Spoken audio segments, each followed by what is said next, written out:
So that should be an interesting conversation when they get back to the team transporter as the celebration continues down in victory lane.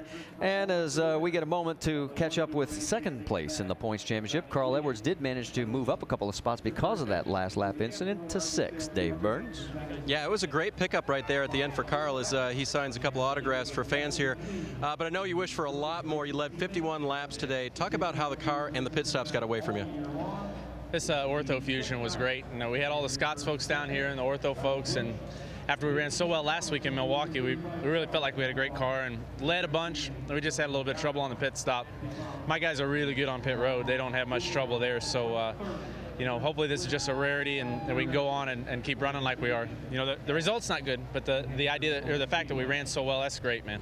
Something we debated, would you have preferred on that last stop to have taken 2 tires or none versus 4? I know Dan was working on your race car, but would you prefer track position? I thought about that when I was watching Greg and Mike Bliss and those guys, and 2 tires might have been, that might have been the deal, but you know, we thought we had an adjustment where we could put 4 good years on and go fast at the beginning, but boy, I was sawing in there for the first few laps, and it just cost me some positions. But still a great race, and it's fun to go out there and lead and have cars that are this good, and we'll get them. And that'll be in the notebook for next year, guys. Well, let's take a look at the points championship, and we'll point out that the margin, as you heard Vince Welch talk about, 162 between Kyle and Carl, and Brad, with another 3rd place finish, is 3rd in the points. And guys, 9th straight race, the driver leading a halfway to New Hampshire is not won. All these streaks keep going. I don't understand it. I really don't. It's hard to explain sometimes, but it worked out for Kyle Busch today. Having a lot of fun down there in victory lane. This is a big change from the last few weeks. Yeah, a lot of streaks, and it kept going and things, and a lot of things that we see. And this is something else that we see a lot of. Him in victory lane and finishing up front. They're going to have a hard time beating Kyle Busch for this championship. Even though Carl's running well, he made a great comeback to get back to 6th there and not lose any more points than he did. Yeah, and as we mentioned, that was courtesy of the 2 guys getting together late in the race, and they got dropped back. Vickers was running 5th and ends up all the way back to 12th, and of course Scott Speed also moved back behind Carl.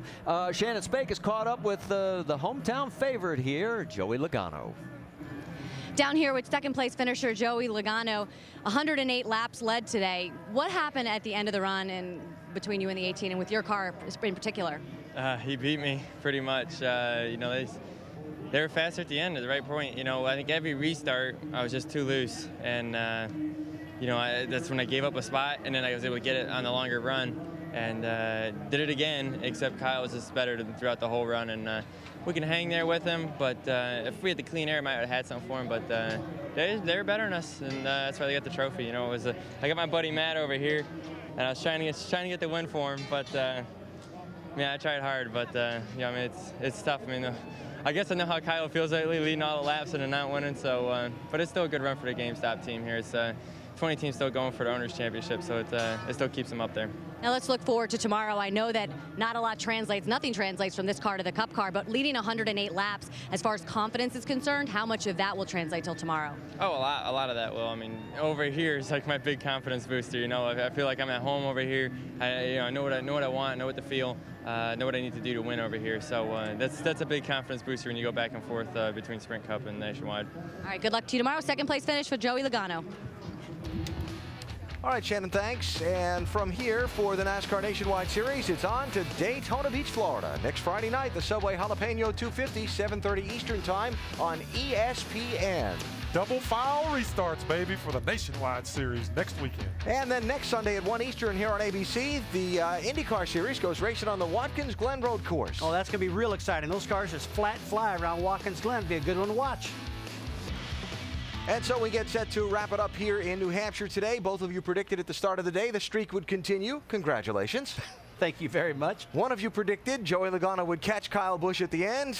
That close. Condolences. That close. That close. He finished second. Hey, but he had a great run today, as well as Mike Bliss. He gets a good, strong finish in fourth. And how about Eric Darnell? I mean, he got the front of his car knocked off, getting caught up in the Vickers and speed mess. But he had a good, solid day today. Finishes in the top 10. He did a really good job. And I tell you, another guy did a really good job as a guy that I really busted on in the Countdown Series. And that was Kyle Busch. Yeah, I thought Kyle did a great job in his interview.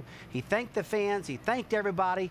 Yeah. And boy, this guy is totally different when he wins. When he finishes second, it's like somebody flips a switch and it's a different Kyle. But good job out of him in that victory lane interview. Yeah. The MO different for Kyle today. In the recent past, he's led the most laps and not won the race. Today, Joey Logano led the most laps, but Kyle Busch went into victory lane. So next week, it's the NASCAR Nationwide Series, Subway Jalapeno 250 at Daytona, 7:30 Eastern on Friday on ESPN.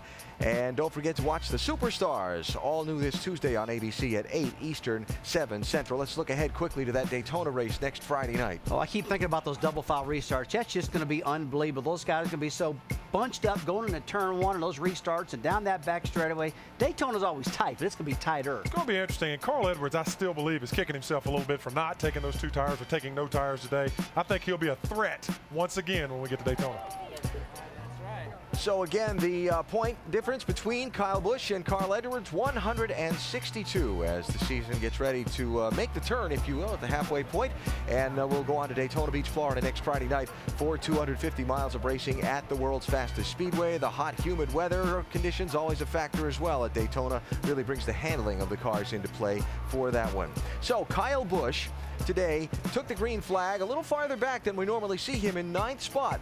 Didn't get to the front until lap 147 of this race. That was only 1 lap when he and his teammate Logano traded positions on the track for those bonus points NASCAR awards for guys that lead the race. Then Kyle took the lead for real with 36 laps to go. And although Logano got close, Kyle Busch managed to hang on. He is celebrating in victory lane. Thanks for watching ESPN on ABC.